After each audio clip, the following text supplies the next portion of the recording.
Kejaksaan Agung dan Mahkamah Agung saat ini. Kejaksaan Agung yang tadi setengah jam yang lalu kecil, sekarang udah gede HP-nya. Woi. Selamat pagi teman-teman. Hari ini ada kabar yang sangat menyedihkan, yaitu kebakaran yang terjadi di Kejaksaan Agung tadi malam dan baru dapat dipadamkan pada pukul 4 pagi. Kebakaran di Kejaksaan Agung membawa 50 unit pemadam kebakaran untuk diturunkan demi memadamkan api yang telah berkobar hebat. Apakah kalian tahu Kejaksaan Agung itu apa? Kejaksaan Agung Republik Indonesia adalah lembaga kejaksaan yang berkedudukan di ibu kota negara Indonesia dan daerah hukumnya, meliputi wilayah kekuasaan negara Indonesia. Kejaksaan Agung didirikan pada 22 Juli 1960. Kejaksaan Agung saat ini dipangku oleh Muhammad Prasetyo dan diwakili oleh Armansyah. Apakah kalian tahu juga tugas dan tanggung jawab Kejaksaan Agung? Yuk, simak baik-baik ya. Pertama, menegakkan serta mengendalikan kebijakan penegakan hukum dan keadilan dalam ruang lingkup tugas dan tanggung jawab kejaksaan. Kedua, mengefektifkan proses penegakan hukum yang diberikan oleh undang-undang. Ketiga, mengesampingkan perkara demi kepentingan umum. Keempat, mengajukan kasasi demi kepentingan hukum kepada Mahkamah Agung dalam perkara pidana, perdata, dan tata usaha negara.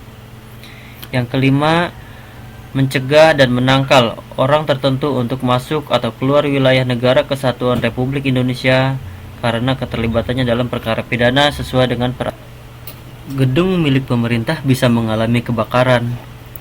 Sobat, kebakaran yang terjadi di Kejaksaan Agung bukan kebakaran kecil yang hanya memakan satu ruangan, tapi api besar itu melalap beberapa lantai di gedung Kejaksaan Agung Republik Indonesia.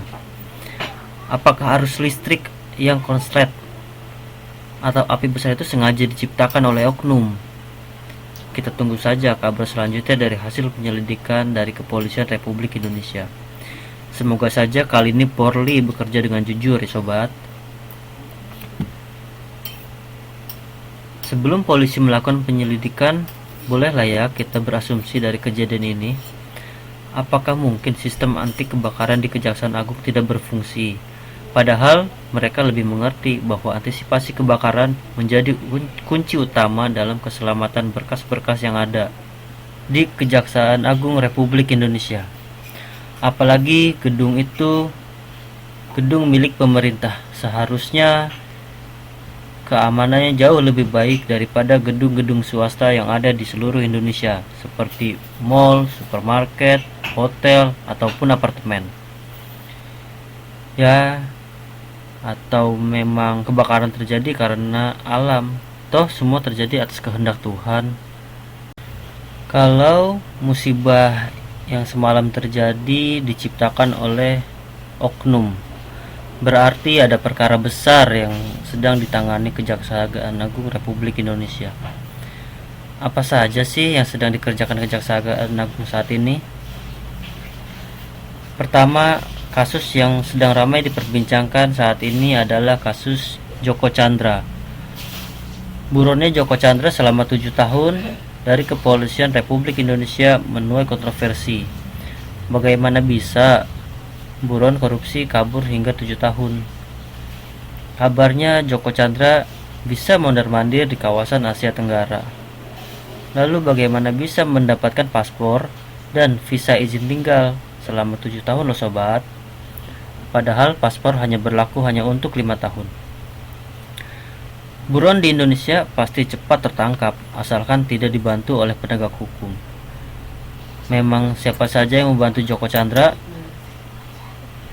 Ya, salah satunya Brigjen Prasetyo Utomo.